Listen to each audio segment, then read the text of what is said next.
अब उन्हें हम सुनेंगे कृष्णा तीरथ।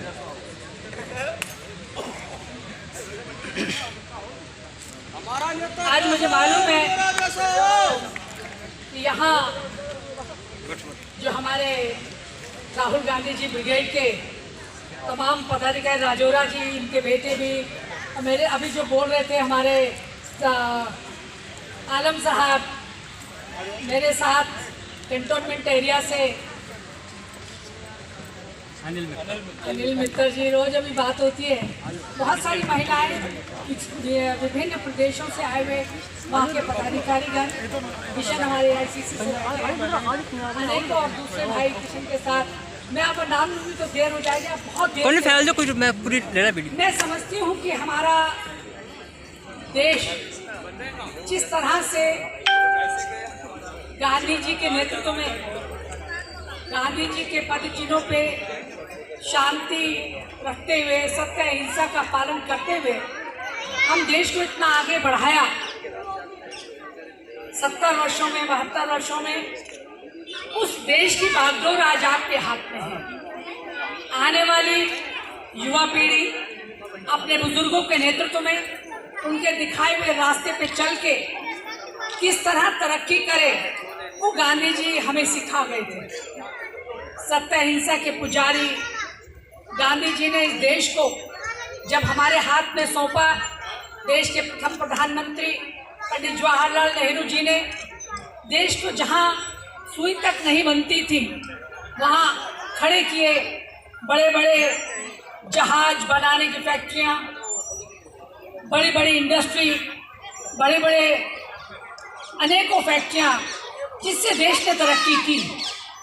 और हमारे देश में आज जिनका हम जन्म दिवस मना रहे हैं, जय जवान जय किसान का नारा लगाने वाले शास्त्री जी, उन्होंने देश के किसानों को, देश के नौजवानों को, देश के जवानों को जो सरहदों पे हमारी रक्षा सुरक्षा करते हैं, जो हम समझते हैं कि हम जब भारत देश में चैन की सांस लेते हैं, रात को आराम से सोते हैं, सुबह को अपने दिनचर्या के काम सारे करते हैं, वो किसकी बदौलत?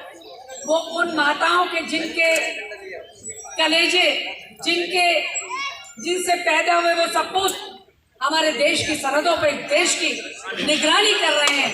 लेकिन आज इस समय पे जो मैं देख रही हूँ, मुझे कहना तो नहीं चाहिए, क्योंकि हमारी कांग्रेस पार्टी एक ऐसी पार्टी है जो देश को आगे ले जा रही थी, लेकिन कुछ वर्षों से हमने देश को नीचे गिरते हुए देखा है।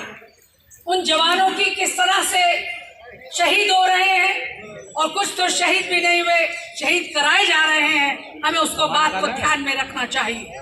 हमें देश को कैसे बढ़ाना है, देश की तरक्की कैसे करनी है, देश की उन्नति में कैसे बनाना है। जय जवान जय किसान का नारा लगाने वाले आज उनकी रूह देख रही होगी कि किस तरह से किसान सरहदों पे अपनी मांगों को लेके कितना संघर्ष कर रहे हैं।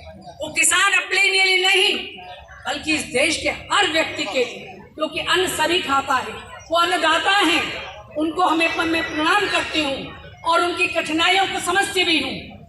लेकिन आज हम सबको चाहिए कि उनकी आवाज़ में आवाज़ मिला के उनकी जो समस्याएं हैं, हमें उसे दूर करने के लिए कोई ना कोई ठोस कदम उठाना पड़ेगा। और आज भी जो वो कहते हैं कि 3 कानून हैं, और यहाँ सरकार कहती है तीनों कानून आपके पक्ष के हैं। यदि जिसको लाभ उठाना है वही उससे खुश नहीं है, तो हमें उस कानून को क्या बदलने की जरूरत है? सरकार जब बनती है, मुझे भी सरकार में रहने का मौका मिला अपने 35-40 सालों के इस राजनीतिक जीवन में। दिल्ली की सरकार की कैबिनेट मिनिस्टर हो, चाहे डिप्टी स्पीकर रही हूँ, चाहे मैं पैनल ऑफ स्पीकर लोकसभा में रही, चाहे मुझे पूरे देश में स्टैंडिंग कमेटी की महिलाओं का नेतृत्व करने का मौका मिला, एम्पावरमेंट ऑफ वुमेन। फिर भारत सरकार में केंद्रीय मंत्री होने के नाते जितने कायदे कानून बच्चों के लिए बने, हमने वो कानून बनाए जिससे उनको लाभ मिलता हो। और फिर जब देश में जो कानून बनता है, वो हमेशा हम चाहे वो दलितों के लिए बने, शोषितों के लिए बने, किसानों के लिए बने, नौजवानों के लिए बने, आदिवासियों के लिए बने, स्कूल के लिए बने, लोगों के घर देने के लिए बने, उनको रोजगार देने के लिए बने। कानून हम हमेशा से बहुत सारे एनजीओ से, बहुत सारे ऐसे बुद्धिजीवियों से बात करके उस कानून को बनाते हैं। और कानून बनता है देश के लोगों के हित के लिए, देश के लोगों की भलाई के लिए। यदि कानून गलत बन भी जाए तो उसमें अमेंडमेंट कर सकते हैं, उसे बदल सकते हैं, क्योंकि हमें देश में रहने वाले लोगों को लाभ देना है। हमें इस देश की तरक्की और उन्नति को आगे ले जाना है। जिस तरह से लाल बहादुर शास्त्री जी ने, पंडित नेहरू ने, या हमारे इंदिरा जी ने, राजीव जी ने देश को तरक्की दी। कंप्यूटर लाने का जो सौभाग्य में हमें प्राप्त हुआ वो राजीव गांधी जी के माध्यम से हुआ। उन्होंने 18 साल के नौजवान को वोट का अधिकार दिया कि उसकी जो रेस वो है से वो होनी चाहिए सरकार में, वोट देने के सरकार को चुनने में, तो उसका श्रेय भी राजीव गांधी जी को जाता है। मैं सशक्त नमन करती हूँ, आज उनको भी याद करते हैं कि देश के प्रधानमंत्रियों ने किस तरह से काम किया। लेकिन आज देश की एक एक चीज़ को बेचा जा रहा है। देश में जिन बैंक्स को स्वर्गीय श्रीमती इंदिरा गांधी जी ने जब बैंक लूट पीट रहे थे, लोग ये प्राइवेट हाथों में थे, उस समय में इंदिरा जी ने उनको बैंक के सभी मालिकों को बुला के कहा कि ये फैसला किया है सरकार ने कि इन बैंकों को हम नेशनलाइज करने जा रहे हैं, सरकार अपने हाथ में लेगी। अब उन्हें पता था इंदिरा जी कितनी मजबूत हैं, जो अमेरिका को साथ में बेड़े को 1 घंटे के अंदर वापस मोड़ सकती हैं, तो उनके सामने जब देश चला रहे हैं तो कोई बस नहीं चलेगा। और उन्हें पता था कि अगर हम ना भी करेंगे तो भी नहीं होगा, क्योंकि देश की जनता के हित का कानून है। जो बैंक प्राइवेटाइज थे, प्राइवेट हाथों में थे, उनको इंदिरा जी ने नेशनलाइज करके सरकार के हक में किया। लेकिन आज फिर उल्टा हो रहा है। इस देश को जिस तरह से हमने लोगों को ऊपर उठाया, फिर लोगों को कुचलने की तैयारी है। अब हमें ताकत और शक्ति के साथ आगे बढ़ना होगा।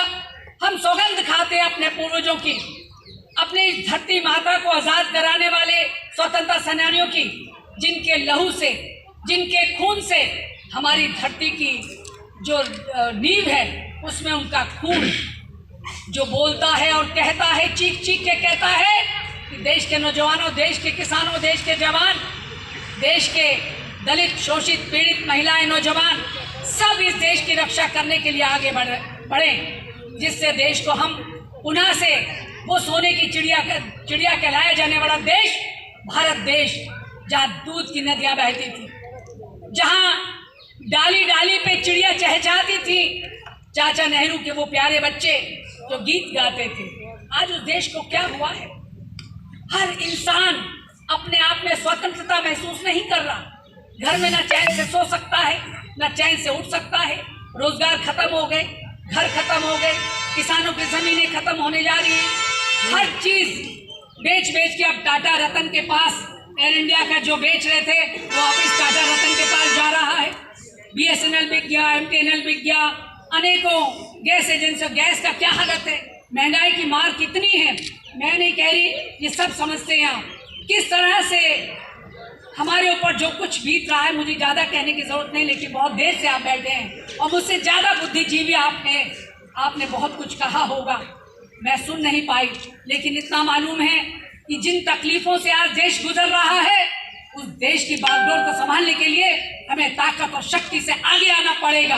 और हर इंसान की रक्षा के लिए जो हमारे स्वतंत्रता सेनानियों ने, जो हमारे पूर्व प्रधानमंत्रियों ने जिस बागडोर को हमारे हाथ में दिया है, उस बागडोर को आगे हम लेके चलेंगे। आज मैं पुनः इस राहुल गांधी ब्रिगेड के तमाम पदाधिकारियों को नाम लेने में देर होगी।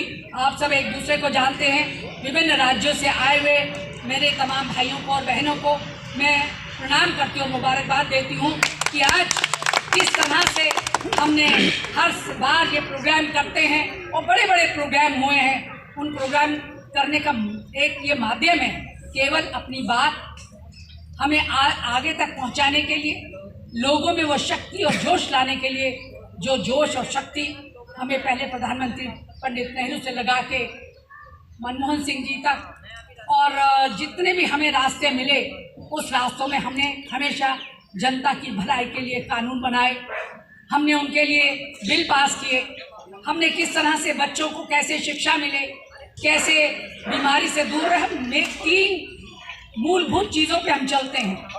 हर इंसान को रोजगार मिले, हर इंसान को घर मिले, हर व्यक्ति को शिक्षा मिले, उसके मुफ्त इलाज हों, ये हमारा मेन मुद्दा रहता है।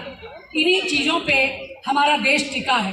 लेकिन आप देख रहे हो पीछे जो बीमारी हमारे अभी भी है, जिससे हम अछूते नहीं हैं, किस तरह से लोगों का हालात हुई। सेकेंड वेव में तो कौन सा ऐसा घर है जिसके घर के जानकार, नाते रिश्तेदार, भाई बहन या दोस्त जिनको नुकसान नहीं हुआ है। क्या कभी सोचा उसके लिए कि कोई नई चीज़, नए अस्पताल, नई औषधालय बनाए गए हों? वो कभी नहीं सोचा। क्यों इतने मॉल बनते हैं? क्यों बड़े बड़े फैक्ट्री इंडस्ट्री लेके जो 2-3 सरमाएदार हैं, चाहे वो अंबानी अडानी है या कोई और है, वो क्यों केवल अमीर हुए जा रहे हैं? और क्यों देश का किसान और मजदूर गरीब हो रहा है?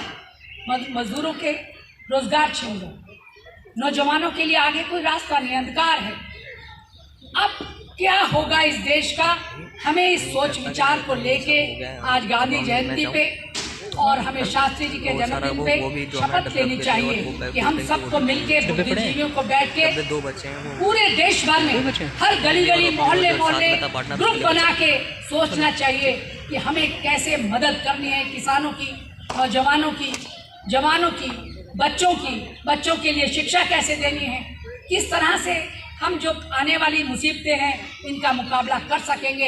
ये शक्ति हमें अपने अंदर पैदा करनी है। और मुझे विश्वास है कि हमारी रगों में वो खून दौड़ता है जिन स्वतंत्रता सेनानियों ने अपने आप को फांसी के फंदे पे चूम लिया, जो फांसी के फंदे पे चढ़ गए, जिन्होंने अपना लहू देके हमारे देश को आज़ाद करके हमारे हाथ में सौंपा है। हम भी उन्हीं की संतान हैं, हमारी रगों में भी वही खून है। हम उसके सहारे अपनी ताकत और शक्ति को आगे बढ़ा के और वो ग्रुप आगे बढ़ा के चलेंगे।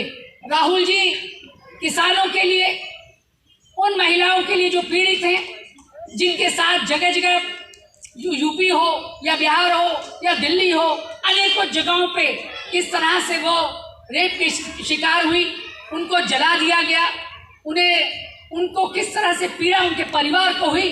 राहुल जी हर घर में जाके वो उस पीड़ा को सुन रहे हैं और वो एक हौसला दे रहे हैं कि हमें देश को राजीव गांधी जी ने जैसे बढ़ाया था, राहुल गांधी जी उन्हीं पद चिन्हों पे चल के देश को आगे बढ़ाना चाहते हैं।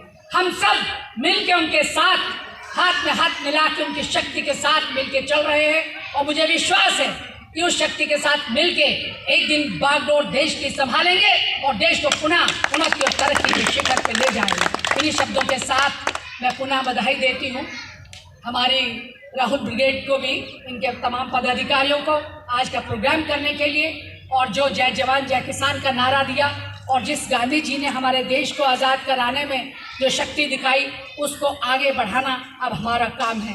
धन्यवाद। जय हिंद।